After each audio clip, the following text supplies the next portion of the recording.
Hello, everybody. Happy Wednesday. Happy Wednesday to all of you out there. Anyone tuning in? I'm Dave. This is Whiskey Wednesday. What's up, everybody? It's funny. It was last night. I was like, you know what? I need to do a Whiskey Wednesday. So here I am. A little bit last minute, but I thought this is going to be good because I want to be able to share with everybody some fun, exciting stuff that's come in, a little bit of prototype action, just some news and that type of thing. So this will be a kind of a more laid back one, not interviewing anyone, just checking in. And please, as always, post what you're drinking. What you're drinking tonight. Post it in the chat.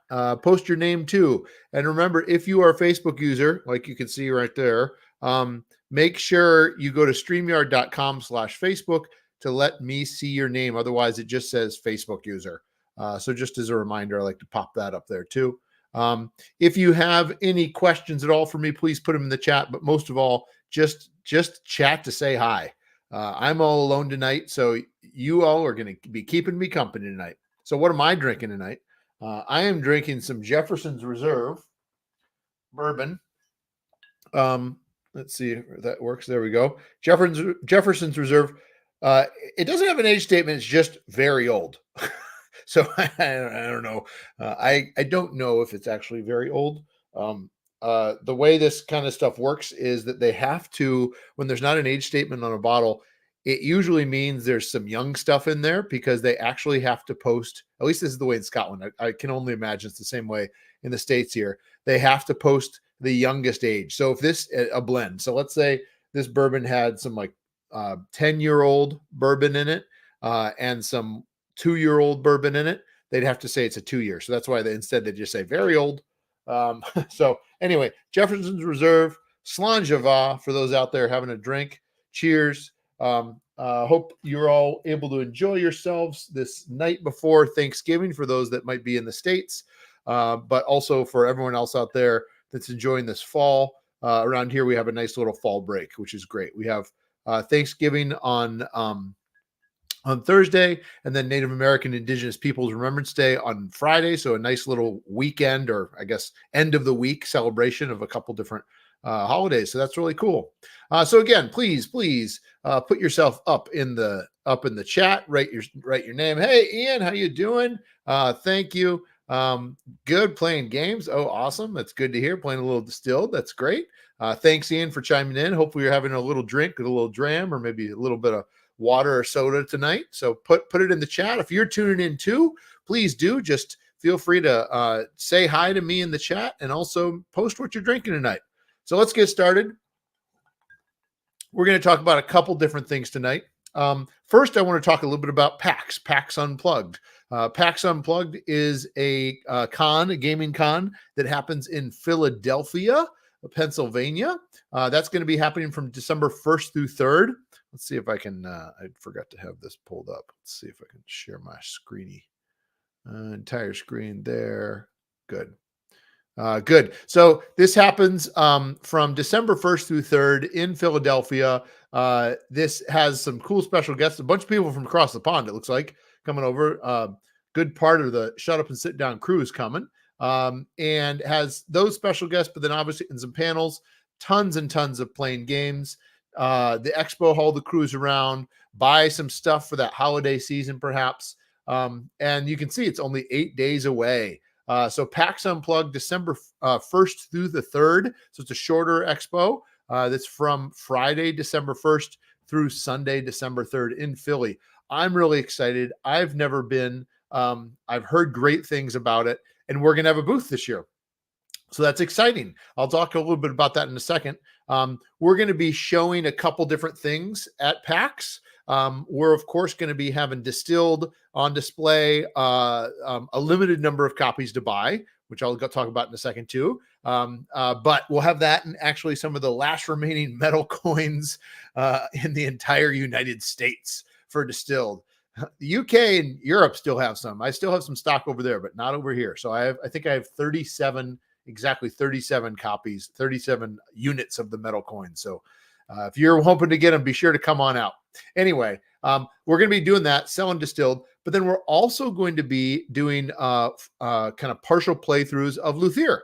And I've already been advertising that a little bit. In fact, here, let's see. Can I share this? I should have thought about that beforehand. Maybe I can. Give me one sec. Well, I'll do it in a second. So this is the sign up, and maybe this will just work. Boom. I'm going to put this in the chat. For those that are interested, I think this will work. We'll see.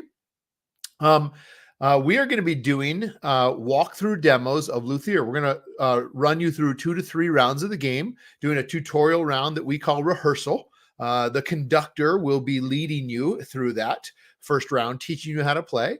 And you'll get to play 1 or 2 rounds after that as well. So the first round's kind of holding your hands, being the puppeteer, telling you what to do, teaching you the rules. And then the second round is totally all on your own. And the third round, if you get to it, if you're a faster table.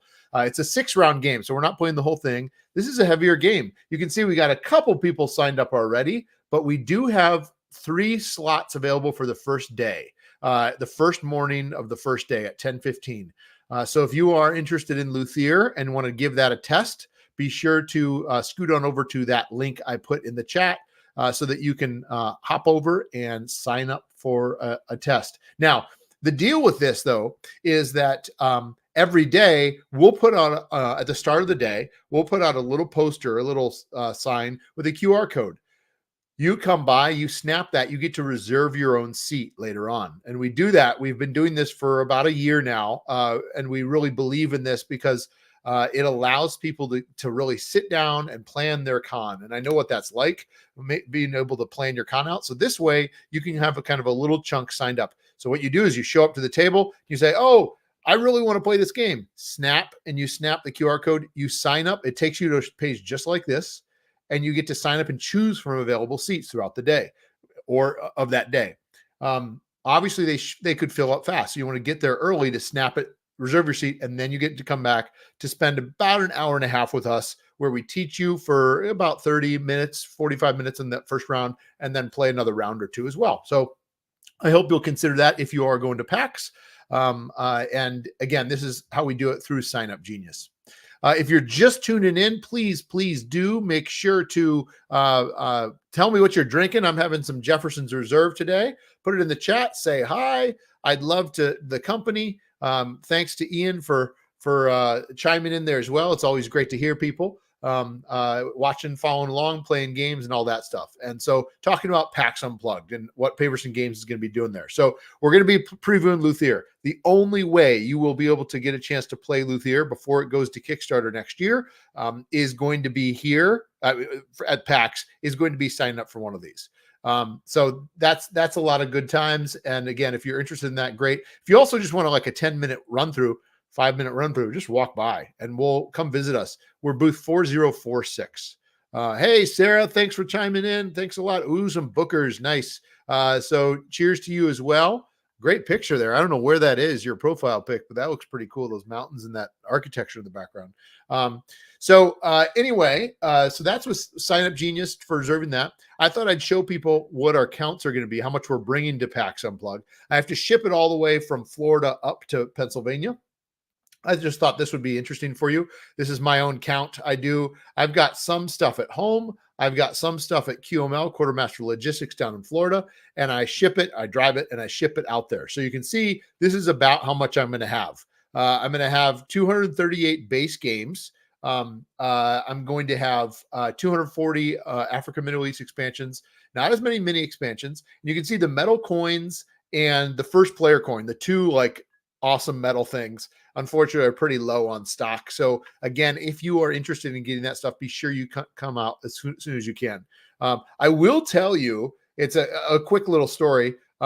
It turns out that there was a miscount, and this morning, Quartermaster Logistics, my good man Paul there, who I work with, reached out and said, yeah, Dave, it looks like actually we miscounted. We're sorry about that. We're only going to have 100 games for you for PAX. I was like, what? No. And it's because I sent a bunch up to Michigan to Flat River Group, who does distribution for me. And it was their QML's fault. They assured me that they would have about 240, 250 games. And props to QML. They said, you know what? It's our mistake. We're going to pay to ship a pallet on us from Michigan to Philadelphia. So I'm luckily going to have enough games, which is great. I was really worried there for a bit. So again, that's a good little sneak peek of what I'll be having there. Nothing new. So for those that have been following all along, nothing new. But at the same time, if you've only gotten the base game in the store, this is your chance to maybe get some of those extras as well. So again, hey, Zach, Cosmic Crown Belgian Triple from Cigar City Brewing. Ooh, that sounds delicious. That sounds crazy. Cigar City Brewing. Wow. We got a couple people coming in. Oh, Ian's back too. Ian, some Glenfarclas. Nice. 21. Oh, yeah, you're doing the good stuff, Ian. You must be playing a nice game tonight or something. And then Liz, you're up late, Liz. Or I guess maybe you're up early. I don't know, one of the two. Yes, wish you could be at PAX. I remember we were talking about that, maybe possible, but I know that didn't work out. But that's why you're unwell. Oh, funny. Oh, that's not bad. That's not good though. Well, then maybe you're drinking like cough syrup or tea, maybe some tea, depending on your feeling. So I hope you're okay, Liz. Hope you feel better too. Liz is over the UK. Liz is one of our most amazing team members. She and Tim both help with Distilled when we're over at the UK Games Expo, which we're going again this year. Spoiler alert, everyone. She's helped with tons of playtesting. She's an amazing, amazing person. If you ever get a chance to play games with Liz, I highly recommend it. She's one of my favorite people to play with. And Ian's going on and on. Oh yeah, 20 strong for CTG. Oh, good. Yeah, you're doing a lot of stuff. That's awesome. Cool. Thanks for tuning in, everybody. So you can see here's our stock.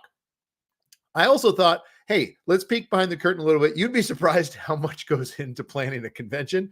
Oh, good Lord. And I'm only showing you a little bit of it here. The other thing I have is, of course, I have the schedule. And this original schedule was developed by Richard, thank God, because I wouldn't have been able to do something like this. But what you can see is here's all my different booth helpers. So I've got me plus 1, 2, 3, 4, 5, 6, 7, 8, 9. 9 different people helping at the booth at various times to make it about 5 people. I'm usually meeting with people throughout the time. In fact, I'm going to show you that too. Why not? We're just going to do it all here. I'm usually meeting with people. I do that through Calendly, where people sign up. So every day I have people that stop by my booth that are media content creators. And I have them sign up for spots that I can talk to them about Luthier. They can interview me. They can talk with me as well. So that's a lot of fun. So these are all the different meetings I have at PAX. And because of that, and it's all usually at the booth, luckily, but because of that, I have a kind of a gaggle of awesome people that are helping out. So you can see some people, the green and yellow are Luthier stuff. The purple is Distilled and the red is sales, working sales. So at any given time, like I said, we have 5 people working. That's kind of on the left-hand side. And you can see these are half-hour increments. I really believe in the fact that our helpers should get breaks and also should be able to have time to spend at the show too.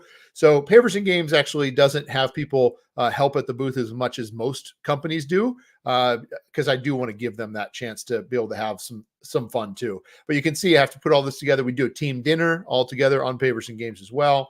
So lots of fun, lots and lots of fun there. So that's that. And then the layout, in case people wanted to know too. And again, I'm just stealing this all from Richard. Richard's my man. He helped our first big con was UK Games Expo. And so he and I worked really closely together to kind of design that. He uses PowerPoint for everything. And so I just co-opted that into this one. It's been working out awesome. So thank you, Richard. Cheers. Of course, you are the man. You can see kind of what I'm doing here is I've got one big table, Luthier rehearsal games. It's actually bigger than this because I'm going to have a game toppers this year. I'm excited about that. This is the rehearsal. This is the one where you sign up for ahead of time. You have a seat saved for you. You can see any circle is a yellow circle is a helper. I've got my game boxes stacked up in the back where those are going to be. Merch sales happen at the front. And then 2 walk-up standing height tables. They're kind of like cocktail tables. One they'll have mini Distilled and a mini Luthier setup. And then this year, for the first time, I'm going to try and create some hidden storage. This is what most cons do, or most companies do when they've got a larger booth, like larger than 10 feet by 20, which is what mine is. And they kind of create a mini secret warehouse in their booth, and they fill it with panels that obviously just look like banners, and you wouldn't know. I mean, you'd know, but for the most part, you're not looking at that. You're not noticing that and behind that is where they store everything. Up until this point, I've stored everything in the back, paying a lot of money to store something that I can only access before the show and after the show. So this is a difference here. It's not a lot of space. As you can see, it's going to be like a 3x3 foot area. So it's not like it's a huge space, but it will be enough to roughly fit kind of like a not a pallet, but a pallet's worth of stuff. So I'm hoping this is going to work out. We're going to see. I don't have shelving, so we'll see how that goes. But we're going to try it out. And I'm not bringing a massive amount of stuff with me either. So I think this is going to work, especially if we just stack boxes, and then hide it with Luthier banners. They're only about 6 feet tall, but I think it's going to be enough again to hide what we need back there. We'll see. I've got a lot of black tablecloths. So if it's not, and if it's kind of gaudy and tacky, we can cover that with black tablecloths. So again, I wanted to show you that. You can see all the different iterations that we go through of different ones, and then what we decide on eventually. I'm going to be in the back at PAX. Paverson Games, surrounded by some of these people. I know Dead Alive Games. I know Bernie at Dead Alive Games. They're awesome. And Terrible Games, I know they're around the corner. I haven't looked. And Academy Games makes some really good educational games like Freedom, the Underground Railroad, and some others too. So there's a couple, but obviously this is a tiny, tiny piece of the map. My only concern about it, I'm on the corner. My only concern about it with this booth is the fact that it's kind of right across from that big electrical tower. Now, the white part where it says A6 and the kind of white square around it is the tower itself. So it is bigger than a typical column, which is the other gray squares you see there. But the stripes just means no one can put something there.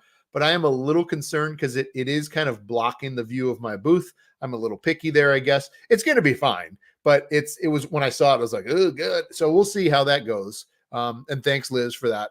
I absolutely love my booth helpers. They're the best. The team, UK Games Expo, Origins, Gen Con, and now coming up with PAX. I've got a really good friend of mine, Martin, that's going to be joining me, and gamer friend, but also from way back when I taught up in New York. So that's going to be really fun to see him and have him help out too. So anyway, that's a little bit of that.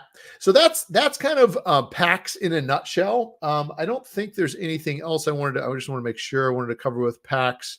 Yeah, nothing else with PAX. That's essentially it. I'm excited. It's a shorter show. It's very much like UK Games Expo, where it's only 3 days. Gen Con and Origins are 4 days, Thursday through Sunday. It's also interesting because PAX goes till 6 p.m. on Sunday. I have never been to a show that goes till 6 p.m. on Sunday. All the shows on Sunday go till 4. And even at 4, they're kind of dead. So I'm going to be very curious to see what 4 to 6 p.m. looks like, knowing that you can't pack up. You're not allowed to start packing up, which makes sense. And so I don't know. We'll see. It's a 2-day trip. It's 16 hours of driving. So I'm going to break that up into 2 days. My buddy Levi's driving out with me and helping at the booth. So that'll be interesting. So it's a longer trip. It's a shorter time. I'm remaining optimistic, but at the same time, I am curious to see if this is going to be a show I want to continue to do. A lot of it will come down to sales. Like, can I sell enough that will make it worth it? Because it is very expensive. That could be a whole nother thing I could do, is bring up the budget sheet. You got to think about, like, I'm paying for hotel rooms for all my helpers. I like to pay them a small per diem, travel out there, booth rental, the team meal, not, that's one thing, but still, so it's can be costly, the shipping the pallets of games up there. So we'll see how we do here. I'm really excited. It's going to be a really great time to see some old friends. Tim's going to be coming back and helping out the booth at Luthier as well. So that'll be fun. So overall, great time. Okay. Want to move on really quick. Just, and this is more for my United States and Canada folks, North America. You probably already saw it, and it doesn't matter for any of you, because I think pretty much every single one of you owns Distilled, but I'm happy and sad to say that Distilled is completely sold out in North America.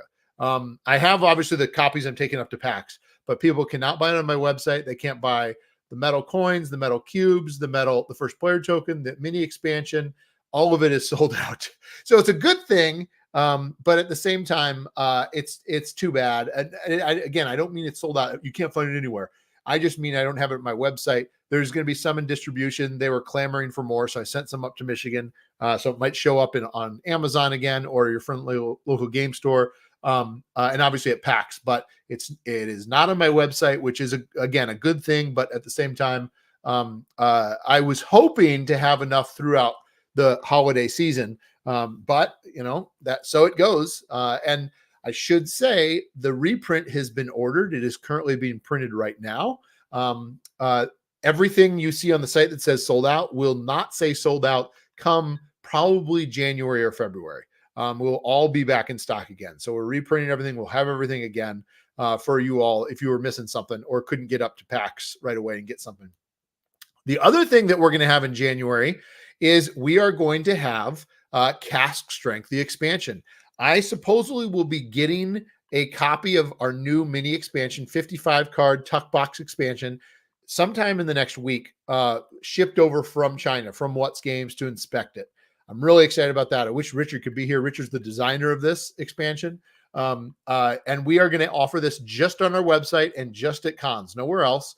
And that's going to be starting when we get them. So it'll probably be in January or February. I am going to try and do some sort of pre-order. So I'll be sure to let people know that on the newsletter. So if you're not following the newsletter, you can easily just go to paversongames.com and you can scroll down to the bottom of, I think, any page, and you can subscribe right there. So again, if you're someone that says, oh, I want to know about that expansion, I want to get in on that and be able to pre-order it, because that's what we're going to do. It's not going to be Kickstarter.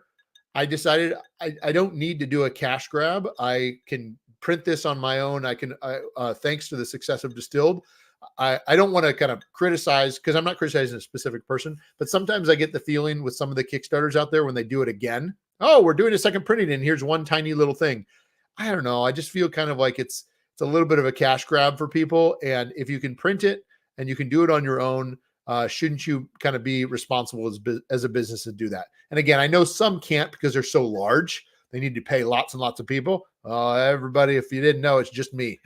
And it's me working with people like Richard and David and Eric on stuff with Distilled and Cody. So it's me kind of hiring them as contractors or hiring them for a one-time thing. I am lucky enough, knock on wood, I don't have a massive company where I'm needing to pay lots of employees. Maybe someday that'll happen, but right now that is not the case, which is totally fine. And so I can print this stuff on my own. I can afford to print this on my own. Does it mean I'm going to have lots of money right now available? No, it means I'm going to be close to nothing, but I'm reinvesting in the company. I'm reinvesting in all of you, hoping, again, I'm knocking on wood a lot here. You don't see it you can hear it. Hoping maybe people will like to get the Cask Strength expansion. So anyway, you'll see that soon. Really excited about that. Ordering everything because everything is such low in stock right now that we want to make sure that we can get that stuff replenished soon. All right. Last thing I'm going to do here, and then I'm actually going to talk a little bit about Luthier. I want to show off the prototype that's behind me, as well as talk about a couple other things. But last thing I wanted to remind people, in case you didn't, and then I'll stop sharing my screen here, is that we have been doing on both on Instagram, on Facebook, on Twitter. I don't know how much longer I'm going to do Twitter, but we have been celebrating days for Luthier in honor of different instruments as well as people. So here's a good example: National Drummer Day. What happens is Vincent will illustrate that piece. It's going to be in Luthier in the game about crafting musical instruments. And then I do a day that is truly a national day and celebrate. So here's another one. This is Fanny and Felix Mendelssohn. Celebrating, in this case, it was Fanny Mendelssohn's birthday. So we do kind of a little birthday card. Happy birthday. Fanny would have been 218 on, I forget what day this was. Somewhere November 14th. So we're doing those. If you think you find that kind of interesting and fun, or you happen to play a certain instrument or want to follow along, just know we're doing that on all of ours. So our Facebook, Luthier Facebook group, we do that, as well as Instagram and also on Twitter. So feel free to follow along on one of those. You'll be able to, if you're watching this here, you're going to be able to find that somewhere else. It's all available via Paverson Games. I'll just put that in the chat too. I mean, it's pretty easy, but that you can find the socials there. So anyway, some cool ones there. Oh, this one's good. This was Baron von Swieten. So again, a baron who was a patron of Mozart, and again, really cool stuff, really neat. And Kevin is our musical expert for the game, and he has been writing this, writing each kind of little factoid, because we plan to use these in the game or rules or somewhere. Anyway, so we're excited to be able to do that here. So a combination of Vincent's artwork and Kevin's text has made for some really fun celebratory events. So that's that. Okay, let's stop sharing this old screen here.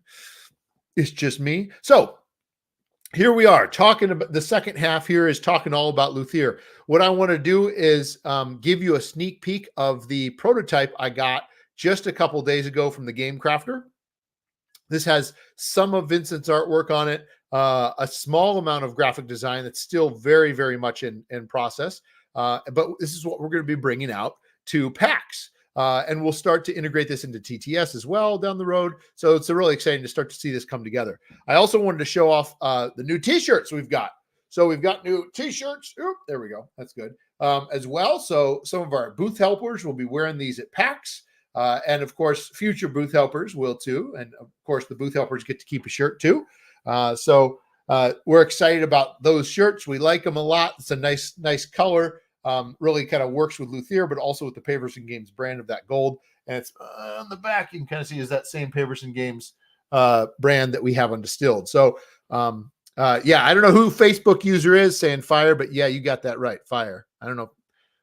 I hope that means like that's on fire. That's awesome. As opposed to fire that person or something. Feel free, if you are using Facebook and you want me to know who you are, just go to StreamYard.com/Facebook. That way I can see you in the comments. But either way, it doesn't matter too much. Okay, so we got those t-shirts. That'll be fun. We're not selling them yet. I didn't order that many. I ordered enough for the booth helpers and then some. But if it turns out that people are asking about the shirts like they did with Distilled, then I might order some more like I did with Distilled and have those at cons as well. All right, here we go. So what I'm going to do is, give me 1 second here. I am going to, let's see, I hope this doesn't, there. I'm going to bring up my game cam. Let's see if this works. There we go. Good. Okay, so I'm muted. No, I need to mute. Let's see. Sorry, everybody. I need to figure out. Okay, I'm going to mute. Okay, good. I think everyone should be able to hear me through my phone now. Test for a name. That's right, Josh. Thanks, Josh. You tested it. Can someone say something like if they can hear me? There, it's like the double. If someone could write in there to let me know that they can hear me. I think you can, but just want to make sure before I get up. All right, awesome. Thanks, Josh.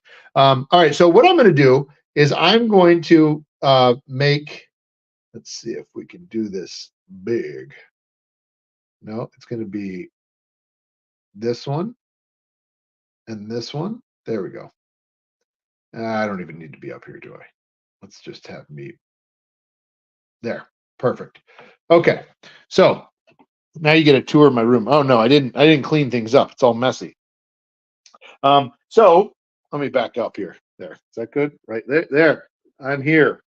I'm looking at my screen and it's me. Okay, so what I'm going to do is I'm going to give you a little bit of a run through of Luthier as it looks. Now, I'm not going to spend an hour teaching you how to play the game, but just showing you some of the components that we're using. I do want to again stress the fact that everything you see is a prototype, 100% prototype. This is not a finished game at all. We are kickstarting this in July. Even in July, it doesn't need to be a finished game. I mean, gameplay is pretty much finished. It's feeling really good. But what I mean is the art, the graphic design, and the components are not. And again, like a big red thing across the thing, like prototype, draft. Some of it's really looking good. I'm really excited about it. Some of it's not yet because it's still in process. A lot of that has to do with the graphic design itself as we kind of navigate through that. And a lot of it has to do with the art because Vincent's only got some of the art done. So we're waiting on a lot. There's a lot of placeholder art. There's a lot of placeholder graphic design. But at the same time, what I'm hoping to do is at PAX, when people play, we want to gather feedback. We want to ask people how they feel about certain things. So without further ado, let's take a look at this big table hog. All right, boom, it's a big one. So I've got this kind of set up right now for 4 players, specifically just so that you can kind of see how that is on the table. I've set it up so it's somewhat spacious in terms of like spreading things out. It obviously could be a lot tighter, but right now I thought I'd set it up so as if I was playing with friends at home. This is essentially what would be on my table. For point of reference, this is a 3 foot by 5 foot table. So, or wait, maybe it's 4 foot. I should get up it's not 3 foot. It's a little more. I think it's 4 foot. Maybe it's 4 foot, or 3.5 foot, something like that. I should get up I'm going to check real quick because now I'm second guessing myself. Here we go. We're doing this live, people. I'm just testing it. Yep, 4 foot. I was right. So you can see it's filling that 4 foot table. By the way, I can't see. I'll kind of check in on the chat every so often in case someone posts something, but it's filling that 4 foot table. But at the same time, I've got a lot of junk here that does not need to be here. So this could easily move in as well. Okay, but what you'll probably see right away is the main board is kind of a monster. It's a big board. It's probably one of the bigger boards that you'll see. The reason for that is it's holding lots of different cards. But before we get to the main board, let's kind of take a look at this without glare. See, so here is your workshop board. This is where your bench is, where you are crafting your instruments. You're crafting your instruments as one of the heads of a luthier family. In this case, the Broadwood family. These punch boards in the deluxe version are going to be dual layered. You'd punch it in, you'd kind of place it in. On the back, it talks a little bit about the Broadwood family, tells you some setup specific to this individual. Each one is different on the back. And then after that, you can just flip it. It's just for great looks to kind of snap. It'll snap in there. You can see you've got 3 different spots that you're going to be placing cards. These cards are going to be patrons like Paganini. And you have little cubes below that measure their patience because they give you gifts each round based on what is directly above that cube. You can also see at the top there's some notches because you'll tuck in patrons that you've finished. So once you finish a patron, you flip it over and you tuck it into the top, and that's going to keep it a special power for you. You can see down at the bottom, you've got a little space to store your resources. Again, all prototype components, but this is wood. Animal is white or bone, if you will, and that kind of gold is a metal. We see a couple other things like these wax seals. These are places that you can place your workers. These workers are prototypes as well. They're just little discs. On one side is your family crest because each person has their own family crest, and on the other side is a number because that's the name of the game. That's kind of the core mechanic is hidden bidding worker placement. I will place workers out on the board, and other people will as well. And then we resolve that, which we'll talk about in just a second. On one side is my roughing bench, and once I complete something, it moves to this side, which is my finishing bench.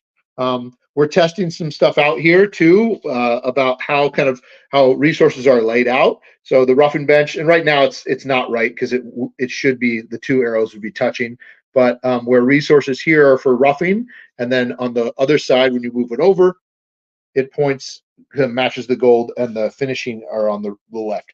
This is something we're testing because it's a little tricky right now in TTS. The way we do it is this represents the same as the bench, so roughing on the left and finishing on the right.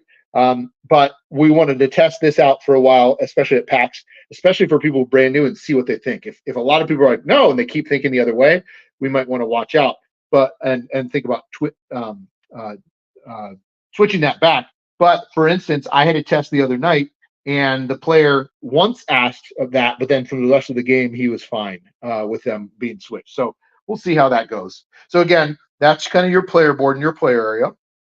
And then on the main board, this is the big concert hall, as well as these wings. We're thinking about, is this a palace, a basilica, a cathedral? But either way, right now, kind of the center is a concert hall with an orchestra pit with these wings of different cards that you can buy. This is why the game is so big, or the board is so big, is it holds 4 different markets of 4 different, up to 4 different cards face up each, and decks. So it takes up a lot of space. Those spaces are places like the salon, where you'll go to the salon to attract new patrons. Some of those patrons might be performers or composers, or even maybe a noble. Um, Perhaps you'll go to the rehearsal rooms of the performance hall, where you'll perform different types of performances. Maybe you'll go over to the guild and pick up some different instruments from different luthiers and other people. They're basically planned so that then you can start to make that instrument. Some are more common, and then some are more rare. Again, I want to emphasize, I'm going to keep saying this: placeholder, placeholder, placeholder. The text or the icons, the graphic design, the layout, the artwork. So for instance, that background right now is kind of a placeholder for us as we investigate different things. That is literally just an image of a timpani I got somewhere, and I added an effect to it. So that's the type of thing we're doing. Same thing here down in the repair shop, where you'll do one-time, very quick, immediate repairs of different instruments too. And then in the center is the orchestra pit itself. So the way this works is that you would craft an instrument and you'd move it over, you'd rough it, and then you'd finish it. You get points. You'd maybe give it to Paganini because Paganini wants a stringed instrument that would make him happy. But then eventually, at a certain point, when you've crafted that instrument, you're going to, and right now they're just little pawns that we're using. You're going to take one of those and you're going to place it into the orchestra. So for instance, I'm making a violin here. That might mean that I'm going to place a violin in first chair of the orchestra here to claim that and get that little reward that's there too. You can see there's 2 different first and second violins. I place it in the orchestra. This is also if I do a performance. This is where I place a performance, or if I do a repair, that's where I place a repair. For whether it's an era like a Baroque performance, a classical performance, or a romantic performance, or a percussion and keyboard repair, brass and woodwind, or strings. So we're all kind of fighting and moving into this orchestra. By the end of the game, it gets very busy and full because you're getting points at the end of the game for the number of first chairs you occupy. The more first chairs you have, the more points you'll have at game end. There's a little character reference sheets as well. So what happens is, last thing, and I think I'll kind of move on, is that when people place chips, then it comes time to resolve. So we've got this resolution board that's passed from active player to active player, and based on who was there first, they're going to lay the chips down. So green was there at that place first, so they're at the front of the loot neck. Cody realized that we could technically call this the resolution board. But then we flip these over to see what these numbers are. So when we flip them over, we've got a 2, a 3, another 3, and a 5. Well, in Luthier, it doesn't matter if you were there all night waiting, because a 5 is going to jump to the head of the line because of their skill. And in this case, we've got 2 3s. Let's just pretend it was like this. I had forgotten I misplaced it.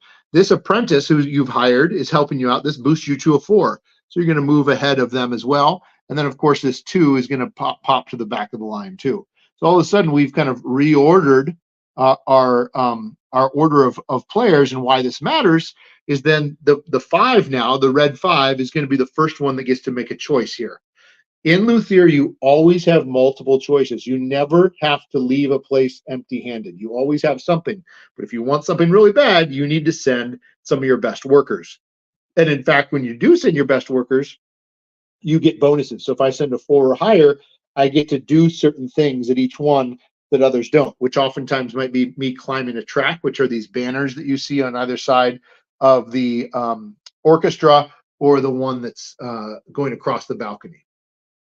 So lots and lots of stuff happening. It's a heavier game, 3-5 to maybe 3-7-5. You've got multiple different chips. You've got some that are specialists because you get to upgrade them to do special things that nobody else in the game can do. You've got dice that when you roll them for performances, you're going to figure out how many points or pips you get, different notes, and that's going to allow you to get a certain score. Vincent started doing, has some really beautiful artwork for some of the coins as well, representing brass and woodwinds at a 5 coin, percussion keyboard at a 10, and it's kind of hard to see. Let me find one there. This one's strings. It's a little violin for 1s. Other things, there's a market. We can track rounds at the top of the dome. Right now, these awards are just cards, but they're going to be kind of these dormer or cupola kind of parapets at the top of this palace. So that's exciting too. And again, each person that's placeholder, but each one has their own. And we're keeping score on this kind of beautiful music stand with sheet music over on the side. These components are a little too big, unfortunately. I mismeasured those, but they'll be fine for this prototype to be able to keep score. So again, there's a lot of stuff there. I know I dropped down there for you to see, but what I'm hoping for you to see is that it's coming along. It's getting there. Some things like this resolution board is a lot, and the player board is a lot further along. This has a long, long way to go. Not only the iconography has a long way to go, but this is going to be a fully illustrated board, which we're really excited about. You can see if you look closely, it's all pixelated right now because right now it's just a basis for the background for us to be able to have the gameplay. So long, long way to go for that. Really excited about everything though. It's so neat how it's all coming together, knowing that the next couple months is where we're going to really start to refine this to get it ready for that Kickstarter, which we're aiming for in July. So let's see if I can pop back over here. I don't know if there's any.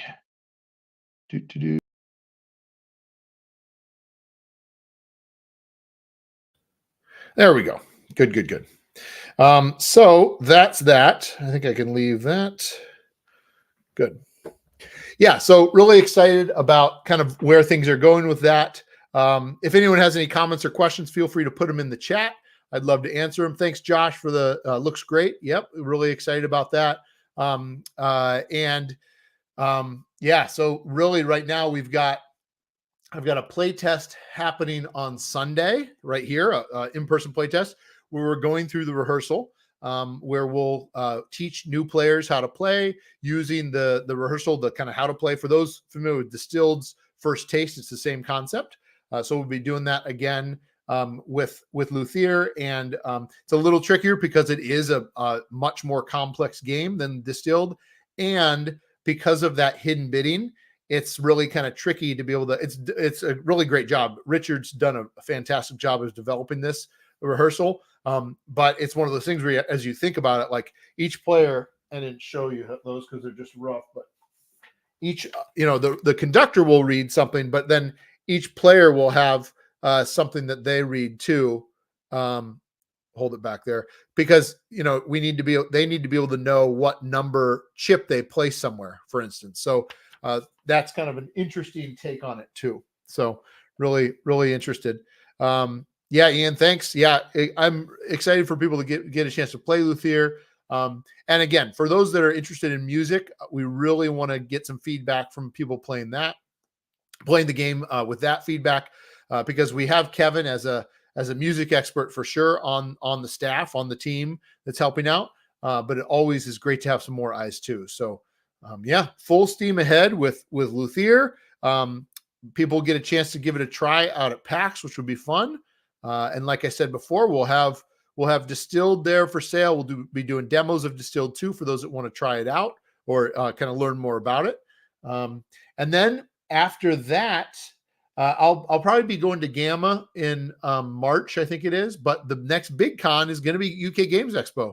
I'm really excited to be returning to UK Games Expo in late May, early June with the team. That's going to be a lot of fun. And by that point, obviously, we'll have pretty much finished versions of Luthier. We'll have the expansion, the cast strength expansion for Distilled. So there's going to be some really, really great opportunities in 2024 for people to play Luthier before it goes on Kickstarter.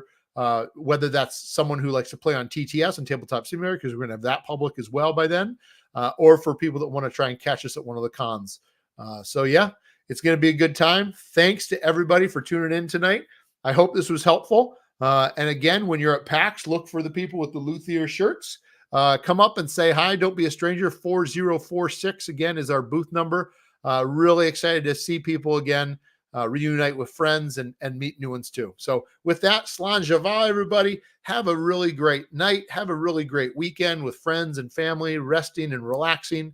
And yeah, that's it. I'll see you next time.